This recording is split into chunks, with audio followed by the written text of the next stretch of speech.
All right, take a minute and prepare a quad chart for the Mediterranean campaign.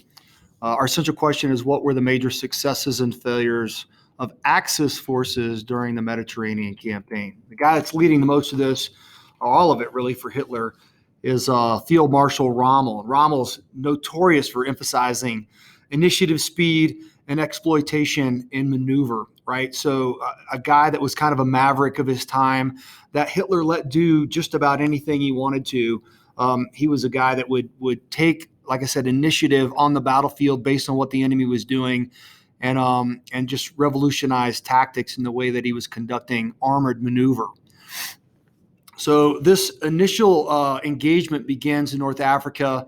Rommel is sent down there with his Africa Corps, and he's there to really defeat the Allies at a location known as El Alamein. This would give him access to the Suez Canal, to petroleum supplies, and logistics from the Mediterranean that the Germans would need both in Africa and that they could take back into Europe with them. This is what he brings into El Alamein and what the Allies have. So he's outnumbered almost 2-1 in troops, tanks, even in aircraft, outnumbered in artillery, and severely outnumbered in anti-tank guns. So while he is a maverick and he does have some tactical prowess, he's attacking uphill, basically. General Montgomery commands for the British Expeditionary Forces. We'll see him a lot more as this engagements go on into Europe. And in this map, it kind of shows the troop forces laid out with the Battle of El Alamein. And what I want to really emphasize here, just outside of Alexandria, Egypt, is these black boxes along the railhead. Along the railroad here, and that would be a railhead. So a large operation. If you guys have ever seen the north end of Fort Carson, you know there's this massive area where trains come in that can be loaded. That's what these blocks are.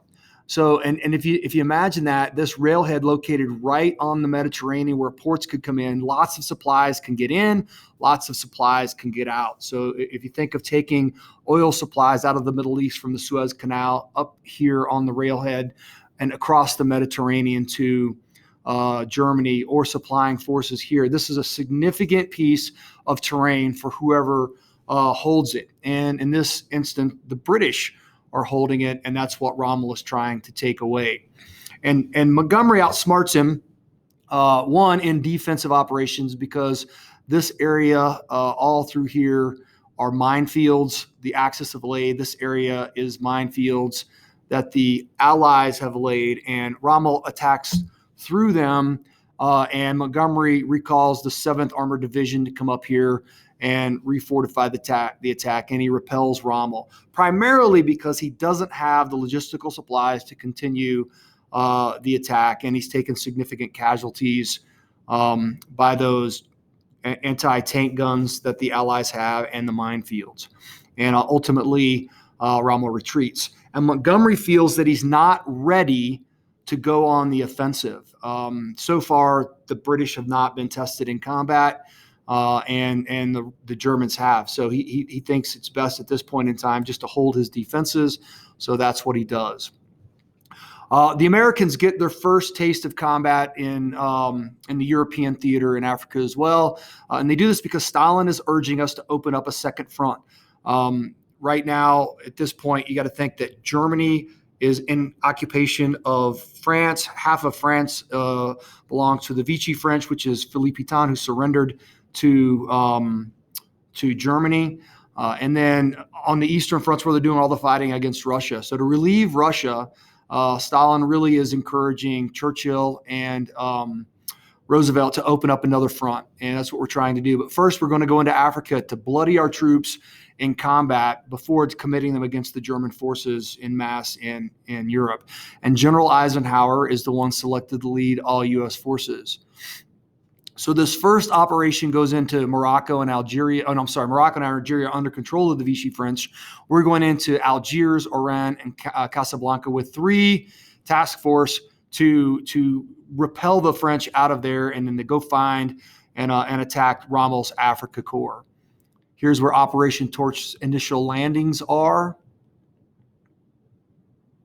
And Rommel decides he is going to make a stand at the Battle of Kasserine Pass. So the Americans have put defensive positions in the mountains. I'll put this map up. If you see this, Battle of Kasserine Pass and Speba Gap, it's got the dates on there of when this battle happened, only a few days. This area and that's dark right here, and this area dark right here is all that's showing elevation and relief. So these are mountaintops at this area, and this lighter color is low ground that's coming up through. So the pass going through the middle of the mountains is where Rommel chooses to fight the Americans. Now, traditionally, you would think that this would be a bad place to fight, right? Because the Americans should be able to defend it fairly easily from the high ground. And that's exactly what they're trying to do. All of these blue lines with hash marks behind them are defensive positions. And Rommel takes his armored forces and easily goes through up into the pass and kind of establishes his dominance. Now, he doesn't get all the way through, but he inflicts significant casualties, 6,500 killed in action in that single battle against the Germans. So very inexperienced. They don't know what they're doing. We're crippled by a poor command and control system at the top that the troops cannot follow. Communication is not very good. And really, Rommel goes away with a tactical victory, even though he doesn't take the terrain. Finally, the Axis pursue him all the way to Tunisia, and attack with essentially a double pincer operation surrounding him, where Rommel surrenders 275,000 German forces, but miraculously he escapes across the Mediterranean to rejoin Hitler and fight in Germany, fight on the Western Front in France.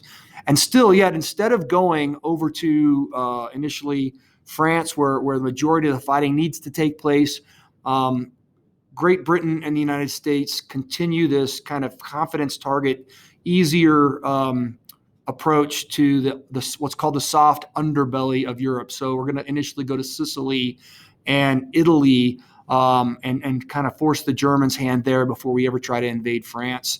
But initially, we launched this brilliant deception operation where we float the corpse of someone ashore dressed as a British Expeditionary Forces officer. He's got a briefcase with secret documents that show that Allies are going to attack into Greece. So the Germans allocate forces down there, beautifully played, so that we can attack into Sicily without really much resistance there in a very quick operation.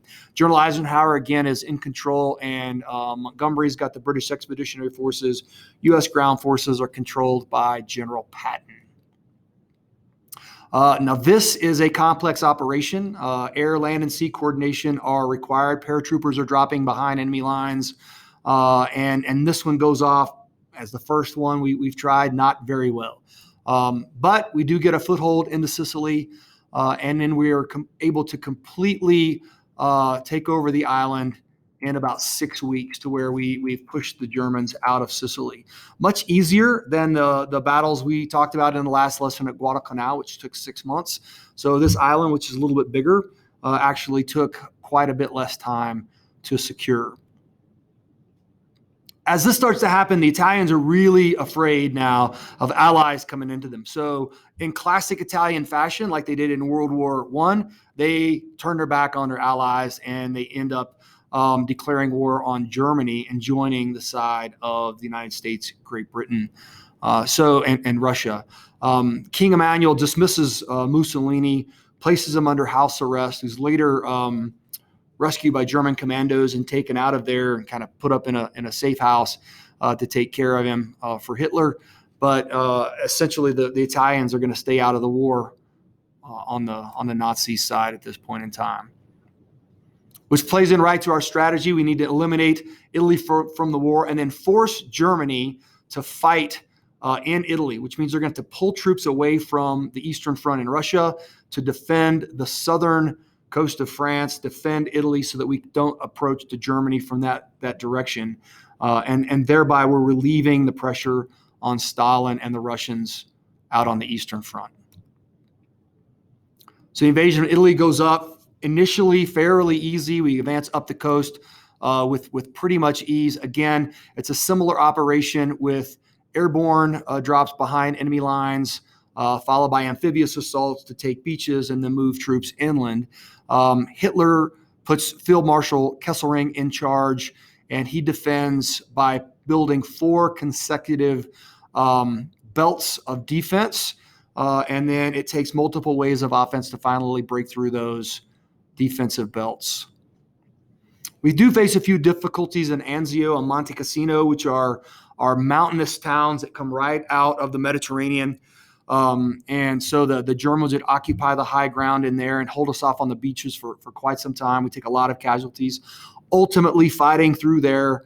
And by the time we get to Rome, the Canadians had already entered the city of Rome and done the majority of the fighting. When the Americans get to Rome, it's relatively quiet and the Germans have already left. Mark Clark commands this operation in Italy for the United States. There are those belts of defenses that Kesselring has put in, and it takes time, but we assault right up through the mainland of Italy until we take Rome. And then Mussolini is actually caught by partisans, and with his mistress, Clara Pirelli, was assassinated in 1945. See, he's looked like he's been curb stomped right there pretty bad. So to continue the advance north, and again, we're doing this out of Italy, and then we reallocate troops to the southern part of France for an operation called Dragoon, which is a similar operation to have an airborne drop and then a fleet landing into southern France to force the Germans to fight a 2-front war in France. Now, D-Day has already happened at this point in time. We'll talk about that alone later. But during Operation Dragoon, the Germans are fighting out on the western coast of France. We're going to force them to reallocate troops to the south to split their forces and give us an advantage for our main effort, which is assaulting across the channel onto the beaches of Normandy. We move up in Florence, continuing to take Italy quickly, and Germany surrenders in May of 1945. But all of this is really a diversionary campaign to draw the Germans away from Russia and to make them allocate forces away from those well-defended beachheads in Western France and along the beaches of Normandy. Had we not done this, perhaps those beachheads would have been stronger.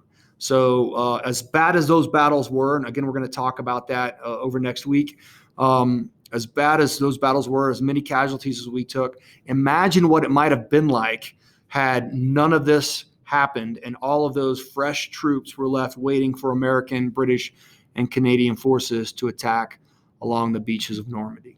So very significant in that, I suppose if you're on the operation itself, it's not a backwater theater, right? It's the main effort. Your people died in Operation Dragoon.